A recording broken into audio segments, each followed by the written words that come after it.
Welcome back, YouTube. It's the Star again. Just move that. And I'm gonna play the starting tutorial mission of Zombicide. Now we're playing with all the survivors, so all the survivors are going to be alive and kicking in our soon-to-be up-and-coming roleplay game kind of story thing.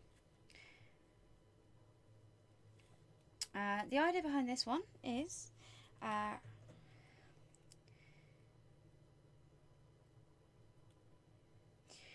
were with some friends when the first siren began to wail, quickly followed by countless others. In less than an hour, everything changed. The television and the radio announced horrible news, and we decided to take shelter in our neighbour's house, which was much safer. We just had to cross the street, but they were there already.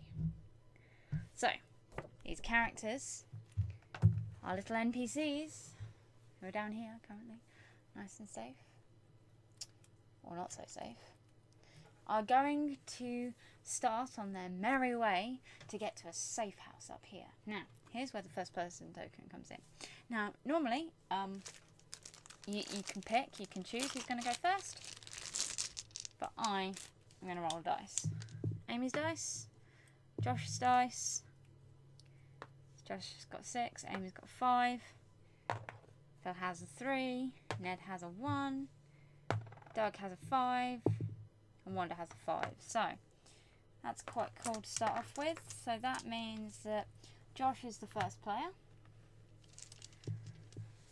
Okay, so first thing Josh is going to do is he's going to move one. He can't open the door, so he's going to search. And he's going to... That shouldn't be in there. I messed that one up good. He finds a rifle. Useful, but not quite useful enough because he can't open the door. So, it moves from Josh to Ned, who is our resident thief. No, kleptomaniac. He moves for 1. He opens the door for 2.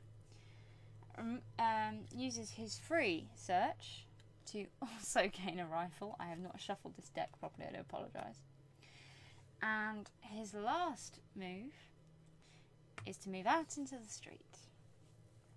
And then it's Phil's turn. So Phil goes 1, 2, and now he's going to shoot.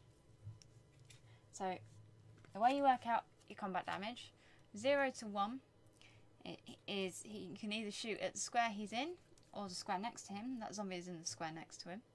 You can only roll 1 dice. You need to roll a 4 or more on that dice, and you do 1 damage. 1. So he rolls a 6. Pew! Zombie the first is dead. However, that made a loud noise. So you put noise token right next to where he is. Also, on his little counter,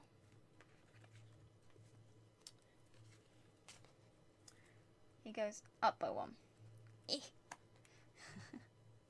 I will create a better way of keeping track of these things. Okay, and then it is Doug's turn. So Doug goes 1. He is going to search because all he has is a frying pan and he gets a shotgun. That's good for him. And then he goes out into the street. 3. Wanda's turn. Now, again, Wanda is going to search. You search at every opportunity. However, she's got a bag of rice. She's still going to keep that. She's going to keep that in reserve because if she doesn't, she could get in some serious trouble later on because she might have to throw away a gun or something. So that was her first one. That's her second one. And that's her third one. Everyone's got to get into this building here. And then finally, it's Amy's turn. Now, Amy uses her free move to get in where Josh is. She's going to search because, again, all she has is a frying pan and she gets some gasoline. And then she's actually going to end her turn. The first player token passes to the next character or the next person playing. So we're going to give it to Ned for now. And then all the zombies towards the nearest noise, which is over this way for that character. Now, if a zombie can see a player, they will go towards the player, no matter what noise you make over here. Okay, and then finally, we're gonna spawn up some zombies. Now we're on blue, because no one's killed a lot of zombies, so we're on blue right now. So one walker spawns in this place over here, at the top. And that's the end of the zombie's turn. So it's Ned's turn now, again. He's going to go... Oh yeah. When the zombie has a turn, you remove all noise tokens from the board and start again. So Ned goes 1, 2, 3. Because we've got to get to this house really quick, to be honest. And then it's Phil's turn. 1, 2, 3 again. Doug's turn. 1, 2, 3 again. Wanda's turn. Now Wanda has a fire axe. So remember, that's one of her moves. Now she has to roll a 4. And she rolled a 6. So, pew! That zombie is now dead. And we can move up to 1 on her thing. And her final action is going to be to move back into here, because we need to open that door. It's a bit silly there. Amy's turn. Amy is going to search and find plenty of ammo. You can only search once per turn, by the way, so she's going to leave for her first free action, and then 1, 2. So she's behind the guys. And then it's Josh's turn. So he goes 1, 2, 3. And it's also where Amy is. And then again, it's the zombie's turn. The zombie goes towards the players. Whoops. Because we're still on blue, nothing happens this time. So the characters are doing quite well. And then we move to Phil.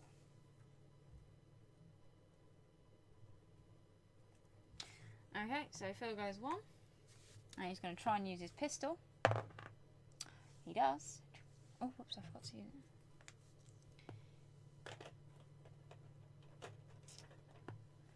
He goes up to 2. Okay. And that's Phil done. So Doug can't get in, so he's going to stand there and wait. Wanda is the first one who can actually open the door. Now, when she opens the door, she's slightly different to a crowbar, because there's a little thing there that tells you that she can open the door. But when she does it, she creates a noise. So there's a noise token now there with her. So that's her first action. Also, when she opened that door, because you haven't been in there before, you have to draw a zombie token for each room. Okay?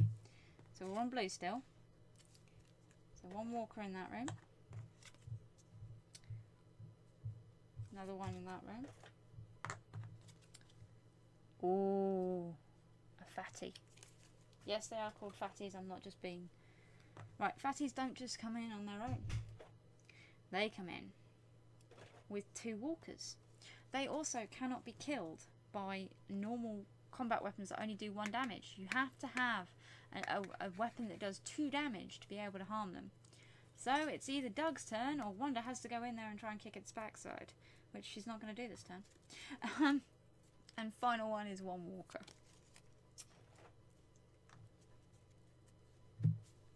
Okay.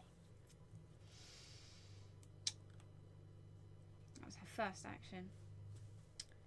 Second action is going to be to go in there, and her final action is to try and fire axe it, which she fails because she rolled a 1. So she's going to be in a bit of trouble soon if that Bryce is going to come in handy. It's now Amy's turn. 1, 2, and then she is going to try and frying pan it. She's got to roll a 6. She fails. And finally, it's Josh's turn. So again, 1. Now he can fire through the door because the door is linked. Okay. You can't do it all the time because he can't fire into that room there because that door doesn't line up with the door to the other bit. But he can fire into that room. Now he just has to roll a 3, which he does. However, now the rule for the game is that you shoot a survivor first before you shoot anyone else. I don't like this rule because, yes, it's supposed to show you you're panicking, but you're still going to know that you're shooting your friends. So we roll again when we roll a hit. If you get another 6, you shoot one of the characters in that room. Which he doesn't, because he got a 1. Now it does create a noise, another noise token. But that zombie is now dead. Josh goes up by 1. And his final action will be to move into the room with the others. Then it's Ned's turn.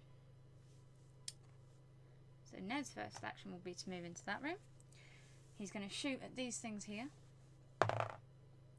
And he kills... Right, you always take walkers first. It goes walkers, fatties, runners, abomination. He hasn't turned up yet. I'm kind of hoping he doesn't. Okay. And his final paid for action is to shoot again, which he doesn't get because he only rolled a 2. And then his final action, free action for him, is to search, and which he finds a zombie in the room. Wonderful. Now, because that is the end of everybody's turn, and there is a zombie in the room, the zombie attacks one of those 4 characters. Now, I'm not going to let it attack Josh, because Josh has got slippery, so roleplay-wise he's probably grippy, not as grippy. So on a 1 and a 2 it's Wanda, 3 to 4 it's Amy, 5 to 6 it's Ned. 6 it's Ned, kind of serves him right. He's going to lose his crowbar. And he gains a wounded token. Okay. And then all the zombies move by the most direct route they can into where the characters are. And we spawn no zombies this time around. Cool. And then the token goes to Doug, who is going to shoot into the room. Okay, he hits once, hits his walker, and goes up 1. Oh, whoops. As I said, I need to get a better setup for this, really. Second action, he is again going to shoot into there. So yeah, he hit another walker. He goes up again. Okay. And the final action is again to shoot into there, because we don't want his friends to get deaded. Now, if you're rolling 2 dice, which he is because he's got a shotgun, which does 2 damage. Okay. And he's got both 4s, which he has done. That means he hits twice. And he doesn't hit either player. So the fatty is also dead, leaving him to go up 2 points. 1, 2. Okay. And that's his turns all done.